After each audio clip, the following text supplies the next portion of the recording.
So welcome in to तैयारी दोस्तों। तो आज की इस वीडियो में हम समझेंगे कि सीटेट जो एग्जाम देने के बाद ठीक है हमारे पास क्या क्या ऑप्शंस होते हैं।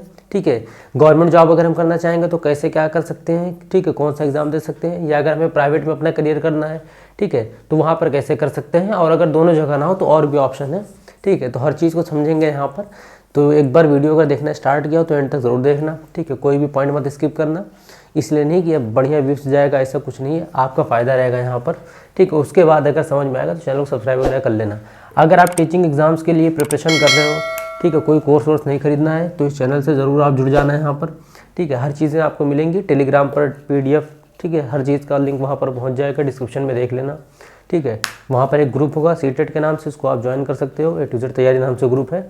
जितने भी वीडियोज़ यहाँ पर अपलोड करते हैं, ठीक है, बाय चांस अगर आप चैनल पर ना देख पाओ, या वहाँ पर आपको डिटेल्स मिल जाएंगी किस किस टॉपिक पर, किस किस सब्जेक्ट पर वीडियोज़ बनाई जा रही हैं। ठीक है, फिलहाल DSSB की क्लासेज स्टार्ट होने वाली हैं। ठीक है, तो एक बार चैनल से पास आप जुड़े रहो। अब यहाँ पर देखो हम समझेंगे कि सीटेट के बाद हमारे पास क्या क्या ऑप्शन है। ठीक है, हम मान के चलते हैं बहुत बच्चे होंगे जिनका पेपर 1 होगा। ठीक है, तो जिनका पेपर 1 क्लियर होगा, जिनका पेपर 2 क्लियर होगा, दोनों के लिए यहाँ पर बात कर रहे हैं। देखो, अब क्वालिफाइंग मार्क्स सबको पता है कि OBC के लिए 82 चाहिए। ठीक है, बाकी जनरल के लिए 90 चाहिए। लेकिन अगर आप OBC हो या SC/ST कुछ भी आपका अगर 90 है तब तो बहुत बेहतर है, वरना कुछ कुछ जॉब्स में रिक्वायरमेंट पड़ जाती है जो अदर स्टेट के होते हैं। ठीक है, आपके स्टेट में तो 82 पासिंग हो जाएगा, लेकिन अदर स्टेट में आप जाओगे तो वहाँ पर वो 90 मांगते हैं। ठीक है, अब देखो यहाँ पर हम समझेंगे कि सीटेट के बाद आपके पास दो ऑप्शन रहते हैं, या तो फिर आप गवर्नमेंट जॉब में जाओ, ठीक है, या तो फिर आप प्राइवेट टीचर बनोगे। अगर हम यहाँ पर गवर्नमेंट की बात करें, ठीक है, सबसे पहले हम गवर्नमेंट की बात करें तो गवर्नमेंट में देखो दो टाइप की जॉब्स कर सकते हो आप, या दो जगह पे टीचर बन सकते हो। एक आती है जो सेंट्रल वैकेंसी होती है, ठीक है, और एक होती है जो स्टेट वाइज होती है। कुछ स्टेट वाइज जो वैकेंसीज होती हैं उसमें सिर्फ उसी स्टेट के लोग फिल कर सकते हैं फॉर्म, और कुछ होता है जो अदर स्टेट के भी आ सकते हैं। ठीक है, तो सबसे पहले हम यहाँ पर गवर्नमेंट वाली समझेंगे। ठीक है, गवर्नमेंट वाली में मतलब सेंट्रल वाली समझेंगे यहाँ पर। ठीक है, तो एक बार यहाँ पर सही से लिख देते हैं। ठीक है, सबसे पहले देखो अगर हम सेंट्रल में समझें जो ऑल ओवर इंडिया के लिए आती है, जैसे कि आपका KVS हो गया, केंद्रीय विद्यालय का, इसका PRT, TGT, PGT तीनों आता है। ठीक है, PRT मतलब क्या होगा, 1 to 5 के टीचर आप बनना चाह रहे हो, उसके लिए आपका सीटेट का पेपर 1 क्वालिफाइंग होना चाहिए। ठीक है, BTC DLED होना चाहिए। उसके बाद जो आपका TGT और PGT होता है, इसके लिए आपका BEd होना चाहिए। TGT के लिए सिर्फ ग्रेजुएशन चाहिए। ठीक है, एक एक चीज़ लिख देते हैं यहाँ पर, जिनको पता होगा उनको थोड़ी बहुत इरिटेशन हो रही होगी समझ में, लेकिन बताना पड़ेगा भाई, नहीं बताएंगे तो एक दो लोग का भी रह जाएगा तो दिक्कत होगी। PRT मतलब आपका 1 to 5 के लिए हो जाएगा।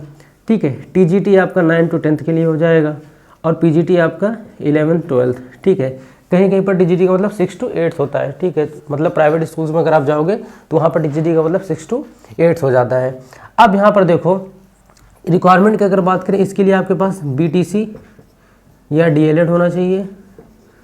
ठीक है, और इन दोनों पोस्ट के लिए आपके पास BEd होना चाहिए। इसमें आपकी ग्रेजुएशन होनी चाहिए TGT के लिए, और PGT के लिए आपका PG होना चाहिए, पोस्ट ग्रेजुएशन। ठीक है, किसी भी सब्जेक्ट में, ठीक है, जिसके आप टीचर बनना चाहते हो। अब देखो PRT में आपका सीटेट पेपर 1 चाहिए। ठीक है, और TGT में आपका पेपर 2 चाहिए। कहीं कहीं पर PGT में पेपर 2 मांगता है, कहीं पर नहीं मांगता है। ठीक है, इसके लिए बस आपका PG होना चाहिए, BEd होना चाहिए। अब देखो बात करें तो KVS की हम, उसके बाद आपका आ जाता है NVS। ठीक है, केंद्रीय विद्यालय और नवोदय विद्यालय। अब इन दोनों में डिफरेंस समझ लो। KVS में मतलब ये होगा कि हर 3-4 साल में आपको ट्रांसफ़र कर दिया जाएगा। ठीक है, घबराओ नहीं भी, इसमें भी बहुत अच्छी अपॉर्चुनिटीज़ हैं। इसमें एक सबसे अच्छा फ़ायदा ये है कि जैसे अगर आपको एक जगह पर काम करने में नहीं मज़ा आता, आप चाहते हो कि थोड़ा बहुत जगहों को भी एक्सप्लोर करो, तो फिर आपको KVS चुनना पड़ेगा। इसके लिए आपको क्या होगा, इंडिया में इतनी ब्रांचेस हैं कहीं भी, और दूसरी बात इसकी इंडिया के बाहर भी ब्रांचेस हैं, तो आपको वहाँ पर भी ट्रांसफ़र कर दिया जा सकता है। ठीक है, तो जहाँ अभी तक नहीं गए नौकरी लगने के बाद जा सकते हो। और सबसे बढ़िया बात क्या है, जो मैरिड कपल होंगे, सपोज करो आपकी जो वाइफ है वो भी कोई गवर्नमेंट टीचर है, ठीक है, KVS में, मान लो किसी अदर स्टेट में, आप किसी अदर स्टेट में हो, लेकिन अगर आप दोनों कपल हो, मतलब हस्बैंड वाइफ हो, ठीक है, गर्लफ्रेंड बॉयफ्रेंड की बात नहीं हो रही, हस्बैंड वाइफ, ठीक है, और लीगल पेपर पे होना चाहिए। अगर आप दोनों, तो आप दोनों को सेम स्टेट या कॉमन स्टेट मिल सकता है। ये KVS की एक बहुत अच्छी एडवांटेज है। NVS में देखो क्या है, NVS में आपका 24 आवर ड्यूटी होती है, मतलब पढ़ाओगे तो आप स्कूल जाके 7 से 8 घंटा, लेकिन आपको इनका खुद रेजिडेंशियल प्रोवाइड कराएंगे, खुद आपके लिए रहने के लिए वहाँ पर व्यवस्था कर देंगे, मगर आपको बच्चों को देखते रहना पड़ेगा। एक तरीके से आप समझो कि जैसे आप हॉस्टल वाले स्कूल्स में हो एज अ टीचर, वैसे उस तरीके से। ठीक है। इसमें क्या बोलते हैं, अगर आपको एजुकेशन से बहुत लगाव है, ठीक है, आप सच में एजुकेशन फील्ड में कुछ करना चाहते हो, सिर्फ पढ़ा के पैसा कमाना नहीं चाहते हो, तब तो फिर आपको इन्वेस्ट चुनना चाहिए। लेकिन यहाँ पर जो हस्बैंड वाइफ वाला जो बताया था कि कॉमन स्टेट मिल जाएगी, वो यहाँ पर नहीं होगा, ठीक है, KVS में चीज़ हो जाएगी। अब उसके बाद आपका आता है DSSB का, ठीक है, ये भी सब फॉर्म फिल कर सकते हैं, ठीक है, जैसा कि अभी TGT का आने वाला है जिसकी प्रिपरेशन कराएंगे हम अपने चैनल पर। तो DSSB का इसमें क्या रहेगा कि दिल्ली के स्कूल्स में, ठीक है, आपको मिल जाएगी नौकरी, प्लस आपको जो एग्ज़ाम देना है वो भी वहीं देना है, ठीक है। तो इसके लिए जो अभी हमने बताया था यहाँ पर कि 90 मार्क्स चाहिए, तो 90 मार्क्स क्वालिफाइंग के लिए चाहिए, चाहे आप OBC हो, चाहे SC/ST हो, या फिर आप जनरल हो, ठीक है, 90 चाहिए। जो दिल्ली के हैं उनका अगर OBC 82 है तो उनका चल जाएगा, मगर अदर स्टेट वालों का नहीं चलेगा यहाँ पर, ठीक है। तो अब ये चीज़ होगी। अब इसके बाद आपका एक AEES आता है, ठीक है, मतलब जिसमें साइंटिस्ट वगैरह इन लोगों के बच्चे पढ़ते हैं, ठीक है। इसमें भी आप कैसे सिलेक्शन होगा, जैसे बाकी स्कूल्स में होगा PRT DGT, ठीक है। NVS का ध्यान रखना, इसमें सिर्फ 9th और 10th होता है, मतलब इसके बाद से ही होगा 9 से, ठीक है, ऑनवर्ड्स होगा, उससे पहले नहीं होगा, ठीक है, 1 to 5 6 to 8 नहीं होगा इसमें। उसके बाद आपका आर्मी पब्लिक स्कूल आता है, ठीक है, जहाँ आर्मी वालों के बच्चे पढ़ते हैं, तो इसमें भी आपका सिलेक्शन हो सकता है। पेपर सबके अलग अलग होते हैं, ठीक है, पैटर्न लगभग सब सिमिलर रहेगा कि यहाँ पहले जनरल पेपर आएगा, फिर मेन पेपर आएगा, ठीक है। जनरल पेपर में ही मतलब मैथ, साइंस, हिंदी, इंग्लिश, ठीक है, हिस्ट्री, ज्योग्राफी सब रहता है उसमें। तो उस तरीके से GS में आ जाएगा हिस्ट्री, ज्योग्राफी, हिंदी और साइंस वगैरह ये सब चीज़ें। तो ये तो बात होगी हमारी जो सेंट्रल में आती हैं वैकेंसीज़। अब अगर हम बात करें यहाँ पर स्टेट वाइज, कुछ स्टेट वाइज आती हैं, जैसे कि सबसे फेमस आपका UP का सुपर टेट हो गया, ठीक है। BPSC जो कराती है बिहार टीचर के लिए, ठीक है, वो एग्ज़ाम हो गया। छत्तीसगढ़ कराती है, ठीक है, ऐसे ही आपका हरियाणा, मतलब स्टेट वाइज जो भी वैकेंसीज आती हैं, ठीक है, अलग अलग जगह से आती हैं।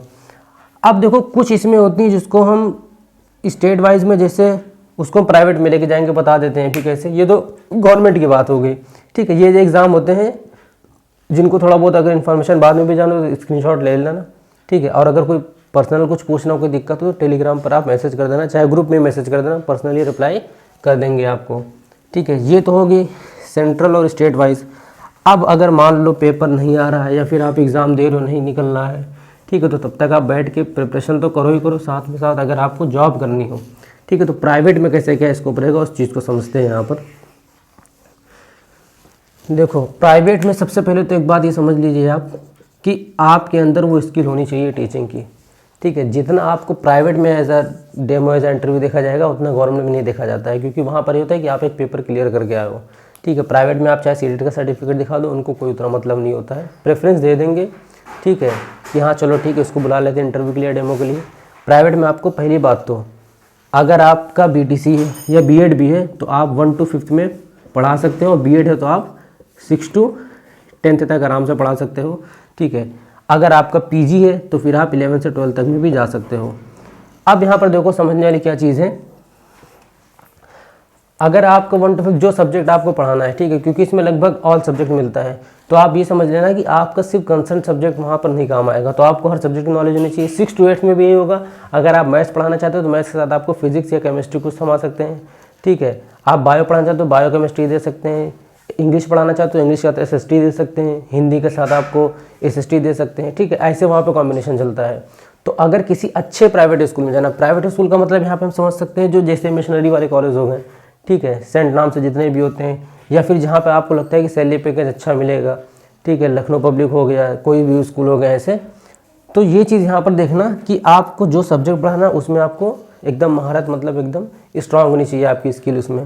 तो ये चीज़ आप समझ लेना। इसमें आपका CTET B.Ed ये सब चीज़ तो मांगेंगे, प्लस आपकी पर्सनैलिटी वैसी होनी चाहिए कि हाँ आपका जब डेमो होगा तो वहाँ पर ऐसा नहीं बच्चे देख के घबरा जाओ तुम। तो जिनको थोड़ा बहुत भी दिक्कत होती है तो अभी से आप ट्यूशन्स कोचिंग अगर कुछ पढ़ाते हो तो ठीक है, नहीं पढ़ाते हो तो पढ़ाना स्टार्ट कर दो, ठीक है। किसी भी कोचिंग में जा सकते हो आप, 6 to 8 वाली पढ़ा सकते हो, 9 10 पढ़ा सकते हो, जो सब्जेक्ट आपको अच्छा लगता है, ठीक है। प्लस कॉन्ट्रेक्चुअल बेस पर कभी कभी KVS या और भी अदर स्कूल्स ये सब वैकेंसीज निकालते हैं कि 2-3 साल के लिए इनको टीचर चाहिए। तो इसमें क्या होता है, कभी कभी वॉक इन इंटरव्यू हो जाता है, डायरेक्ट जाके इंटरव्यू दे सकते हो आप। ये छोटा मोटा का एक पेपर ले लिया, ठीक है। तो इन सब चीज़ों पर जैसे भी आया था KVS का आया था, ठीक है। तो इस हिसाब से अगर आप चाहो तो देखते रहना, न्यूज़ वगैरह अपडेट होते रहना, और बाकी हमारे चैनल से जुड़े रहना। अगर आएगा अपडेट तो कुछ हम बताते रहेंगे यहाँ पर, ठीक है। ये सब चीज़ें यहाँ पर हो गई। प्लस अगर आपको लगता है आप बहुत बढ़िया टीचर, आपको सेल्फ इंडिपेंडेंट कुछ करना है, तो आप अपनी कोई कोचिंग भी खोल सकते हो, या फिर आप ऑनलाइन भी पढ़ा सकते हो यूट्यूब पे, ठीक है। या फिर आप किसी को पर्सनल ट्यूशन भी दे सकते हो कि हाँ 5-6 बच्चे आपको लग रहा है सीईटी की प्रिपरेशन कर रहे हैं, बोल दो भैया इतनी फीस दे दो, हम पढ़ा लेंगे। तो ये तब तक के लिए जब तक आप, और साथ साथ आप गवर्नमेंट की प्रिपरेशन करते रहो, क्योंकि जो आपका मेन गोल था उसको मत हटने देना, ठीक है। तो बस ये चीज़ होगी यहाँ पर, ठीक है। तो अब इतना ही रहेगा यहाँ पर, जो जो इन्फॉर्मेशन थी लगभग आपको सब बता ही दिया है, ठीक है। बाकी सीटेट का पेपर देते रहना, आपका नंबर आप कोशिश करो कि इंक्रीजिंग ही करते रहो, ठीक है। बीएड हो चुका है, अगर आपकी फाइनेंशियल कंडीशन अच्छी हो तो बीटीसी में भी डाल लो, ठीक है। बीटीसी कर लिया तो बीएड भी कर लो, जो जैसी जॉब निकलेगी, जैसे डिमांड होगी उसमें, उस हिसाब से आप फिर फॉर्म फिल कर सकते हो। तो उम्मीद है कि आपको थोड़ा बहुत यहाँ पर जो भी डाउट था वो क्लियर हुआ होगा। फिर भी कोई डाउट अगर रह गया हो या हम अच्छे से ना समझा पाए हो तो आप एक बार कमेंट कर देना, या फिर आप हमको टेलीग्राम पर डिस्क्रिप्शन में लिंक होगा वहाँ पे मैसेज भी कर सकते हो। बाकी आप सीटेट के लिए प्रिपरेशन करना चाहते हो, कंप्लीट कोर्स अच्छा सा सिर्फ एग्ज़ाम के हिसाब से, मैं यहाँ पर मतलब उतना नहीं ज्ञान बांटूंगा कि आपको पूरी चाइल्ड साइकोलॉजी आ जाए कि बच्चों को देख के आप बता दो उसका भविष्य क्या है, इतना नहीं, ठीक है। जितना आपके एग्ज़ाम से रिलेटेड आएगा, ठीक है, उतनी इन्फॉर्मेशन आपको फ्री में मिलेगी, कोई कोर्स नहीं, कोई कुछ नहीं। बाकी अदर टीचिंग एग्जाम्स के कुछ सब्जेक्ट्स हम पढ़ाते हैं, सच बोल रहे हैं, क्योंकि अकेले सारे सब्जेक्ट्स तो हम नहीं पढ़ा सकते, आप भी समझ सकते हो, पढ़ सकते हैं मगर पढ़ा नहीं सकते हैं, क्योंकि ऑनलाइन पढ़ाना और ऑफलाइन पढ़ाने में बहुत फ़र्क होता है, ठीक है। ऑफलाइन हम पढ़ा सकते हैं मगर ऑनलाइन एक एक चीज़ को रिकॉर्ड करना, कोई भी यहाँ पर आके पढ़ा दे वो चीज़ नहीं चाहिए ना, कि कुछ भी उठाया पढ़ा दिया। तो जब तक मुझे नहीं लगेगा परफेक्ट वो सब्जेक्ट मैं आपको नहीं पढ़ाऊंगा। बाकी जितना पढ़ा रहा हूँ एक बार जाकर देख लेना, क्योंकि हम प्रीवियस ईयर क्वेश्चन से रिलेटेड अपने लेक्चर्स को या फिर अपने मेथड को रखते हैं, ठीक है। कुछ पढ़ा के कुछ एग्जाम में आ जाएगा तो दिक्कत हो जाएगी। आप चाहे जाके देख भी सकते हो, लगभग जितनी भी वीडियोस हमने सीडीपी या ईवीएस की डाली है, ठीक है। अब मैं खुद कह रहा हूँ कि 10 वीडियो है तो 7-8 वीडियो से क्वेश्चन आए भी आए हैं, और एक तरीके से मतलब आज का ऐसा टाइम है कि एविडेंस भी देना पड़ता है, तो उस पर भी एक शॉर्ट वीडियो या एक लॉन्ग वीडियो बनाई थी, ठीक है। तो वो भी आप देख सकते हो, ठीक है। ये सब तो बात होगी, बाकी आप पढ़ोगे खुद समझ में आ जाएगा। प्रीवियस ईयर क्वेश्चंस वहाँ पर जैसे DSSB की भी क्लासेस लूँगा, रीजनिंग और मैथ की, ठीक है। काम अभी चल रहा है इस पर। 8 फरवरी से क्लासेस आपकी स्टार्ट हो जाएंगी, 8 फेब से, ठीक है, इसी 2024 में, अगले नहीं, क्योंकि आपका फॉर्म 8 फेब से स्टार्ट हो जाएगा फिल होना, उसके बाद से आप भी सीरियस हो जाओगे। बाकी भी पढ़ते रहो नॉर्मल। अगर आपको पहले चाहिए क्लासेस कि नहीं सर अभी स्टार्ट कर दो, एक बार कमेंट कर देना। चलो फिर मिलते हैं नेक्स्ट वीडियो में, तब तक अपना ख्याल रखिएगा और मेहनत से पढ़ते रहिएगा। Bye bye.